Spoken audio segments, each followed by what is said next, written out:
آئیے کتاب رحمت سورہ الکہف اٹھائیں۔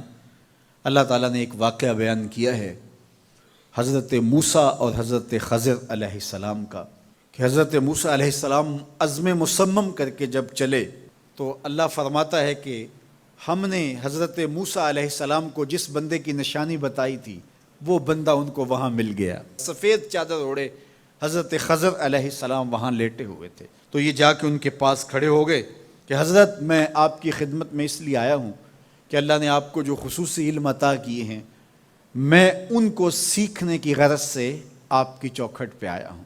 کہا تم میرے ساتھ صبر نہیں کر پاؤ گے، معاملے مشکل ہیں، سفر دشوار ہے، منزل کٹھن ہے، اور میرے معاملات ایسے ہیں کہ تم اعتراض کرو گے، اس کے بغیر تم رہ نہیں سکتے۔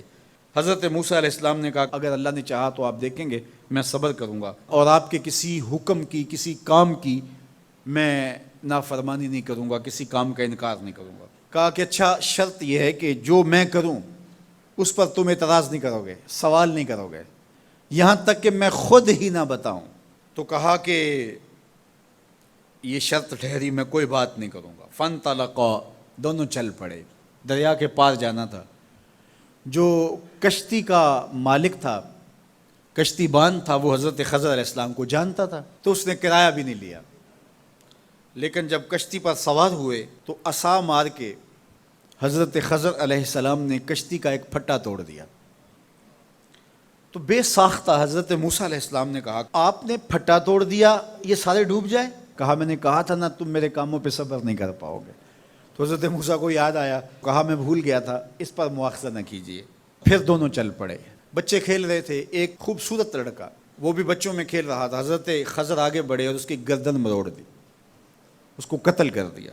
صاحب شریعت تھے حضرت موسیٰ علیہ السلام، نہ رہ سکے، پھر بول پڑے ایک جان کو بغیر کسی جان کے بدلے میں قتل کر دیا، اس نے گوایا کیا تھا ہمارا؟ آپ نے بہت ہی جو ہے وہ غلط کام کیا، یہ کام اچھا نہیں کیا آپ نے۔ کہا میں نے کہا نہیں تھا کہ تم میرے ساتھ صبر نہیں کر پاؤ گے۔ کہا ایک موقع اور دے دیجئے، اب اگر میں نے کوئی اعتراض اٹھایا تو پھر دوبارہ مجھے آپ اپنی صحبت میں نہ رکھیے، عذر تمام ہو جائے گا۔ پھر دونوں چل پڑے، یہاں تک کہ ایک بستی میں دونوں آئے تو آپ نے بستی والوں سے کہا کہ ہم مہمان ہیں، آپ ہماری مہمان نوازی کیجیے، کھانا کھلائیے۔ تو انہوں نے انکار کر دیا، کہا کہ ہم تو آپ کو بلایا نہیں ہے، آپ خود آئے ہیں، آپ اپنے کھانے کا خود انتظام کیجیے۔ گزر رہے تھے گلی سے تو ایک دیوار گرنا چاہ رہی تھی، تو جلدی سے اس دیوار کو مرمت کر دیا۔ کہا حضرت ہم اگر چاہتے تو اس پہ اجر لے سکتے تھے، انہوں نے ہمیں کھانا تک نہیں دیا اور ہم ان کی دیواریں سیدھی کر رہے ہیں۔ کہا اب تمہاری میری جدائی ہو گئی، تم نے یہ بھی اعتراض کر دیا۔ تو انہیں یاد آیا کہ وہ یہ بھی اعتراض ہو گیا، اب میں تمہیں بتاتا ہوں کہ یہ 3 کام میں نے کیوں کیے۔ اللہ اکبر۔ اب سنیے، قرآن ہمیں بتاتا ہے کہ ظاہری علم بھی ہوتا ہے لیکن کوئی باطنی علم بھی ہوتا ہے۔ کہا وہ پہلی بات کشتی والی سنو، یہ 2 مسکین بچوں کی کشتی تھی، ان کے گھر کا چولہا اس کی کمائی سے جلتا تھا۔ دریا کنارے کنارے ایک ظالم بادشاہ رہا تھا جو لوگوں کی کشتیاں چھین رہا تھا، ہم نے تھوڑا سا عیب لگا دیا، وہ ٹوٹی کشتی چھوڑ کے چلا گیا۔ اب وہ تھوڑے سے پیسے لگا کے کشتی مرمت کرا لیں گے، گھر کا چولہا جلتا رہے گا، بتاؤ اچھا کیا یا برا کیا؟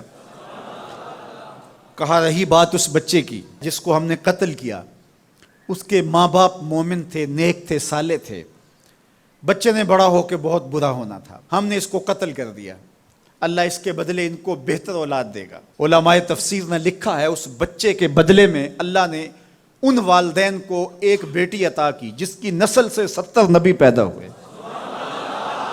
دیوار کی کہانی بھی سن لیجئے، یہ شہر کے 2 یتیم بچوں کی دیوار تھی اور اس کے نیچے ان کا خزانہ تھا اور ان کا باپ بڑا نیک تھا۔ خزانہ دیوار کے نیچے ہے، دیوار گرنا چاہ رہی ہے، کسی معمولی دھکے سے گر جاتی۔ 2 ہی صورتیں تھیں، یا وہ بچے خود اپنا خزانہ اٹھا لیتے یا لوگ اٹھا کے لے جاتے۔ لوگ اٹھا کے لے جاتے پھر بھی ہاتھ میں کچھ نہ آیا، اور اگر وہ خود اٹھا لیتے تو بچے ہیں، بچپنے کی وجہ سے وہ اس کو اڑا دیتے۔ تو ہم نے اس کے اوپر دیوار کھڑی کر دی، جب تک وہ اس قابل نہیں ہو جاتے کہ یہ خزانہ نکال کے اس کو صحیح مصرف پہ لگا سکیں، اتنی دیر تک دیوار گرے گی نہیں۔ اللہ اکبر۔ وہ کسی وجہ سے دیوار قائم رہے گی، اور جب وہ اس عمر کو پہنچ جائیں گے جس عمر میں وہ اس خزانے کو سنبھال سکیں گے تو پھر دیوار خود بخود گر جائے گی اور یہ خزانہ نکال کر کے اپنے کام پہ لے آئیں گے۔ میں جب پہلی مرتبہ اس کو جو ہے وہ غور کے ساتھ تلاوت کیا تو مجھے یہ لگا کہ اس کا انطباق پاکستان کے حالات پہ بھی ہو سکتا ہے، اس لیے کہ یہ بھی یتیموں کا سرمایہ ہے۔ کتنے یتیم روتے بلکتے رہ گئے اور ان کے سر سے جو ہے وہ سائے اٹھ گئے اس وطن کے لیے، لیکن میرے مالک نے اس ملک کے خزانوں پر گہرے پہاڑ اور بڑی بڑی دیواریں کھڑی کر دی ہیں۔ جب تک یہ قوم بلوغت تک نہیں پہنچے گی اتنی دیر تک وہ خزانے ظاہر نہیں ہوں گے، اور جب یہ قوم اپنی بلوغت تک پہنچے گی، شعوری بلوغت، فکری بلوغت، علمی بلوغت، اور رب سے جو وعدہ کیا تھا پاکستان کا مطلب کیا، لا الہ الا اللہ، جب اس بلوغت تک یہ پہنچ جائے گی، اس وعدے کی تکمیل ہوگی، پھر رب دیوار ہٹا دے گا اور پاکستان کو اللہ اتنے خزانے دے گا اور پاکستان ایسا مالا مال ہوگا دنیا دیکھنے آئے گی انشاءاللہ۔ اس لیے رب نے دیواریں بنا کے رکھی۔ تمہارا باپ معین الدین چشتی بڑا نیک تھا، تمہارا باپ داتا گنج بخش علی حجویری بڑا نیک تھا، تمہارا باپ حضرت مجدد الف ثانی بڑا نیک تھا، ان کی وجہ سے میں دیواریں کھڑی کر رہا ہوں اور مضبوط حصار لگا رہا ہوں تمہارے خزانوں پر، اور وہ وقت آئے گا جب تم بلوغت کی عمر کو پہنچو گے، دیواریں ہٹ جائے گی اور تمہارا وطن زمانے پہ مہکتے پھول کی طرح اور چمکتے ستاروں کی طرح اور روشن آفتاب کی طرح چمکتا اور مہکتا دکھائی دے گا، اور زمانہ پاکستان دیکھنے آئے گا، پاکستان دنیا کی قیادت کرے گا انشاءاللہ۔ تو کہا یہ تعویل ہے ان باتوں کی جو باتیں میرے رب نے مجھے بتائی، اور یہ میں نے اپنی مرضی سے نہیں کہیں، اور جو میں نے کیا اپنی مرضی سے نہیں کیا۔ تو یہ باطنی باتیں ہیں، شاید یہ باطنی باتوں کے جوش میں یہ بات بھی میں کر گیا۔ وہ کیا کسی نے کہا تھا کہ بھری محفل میں ایک راز کی بات کہہ دی، بڑا بے ادب ہوں سزا چاہتا ہوں۔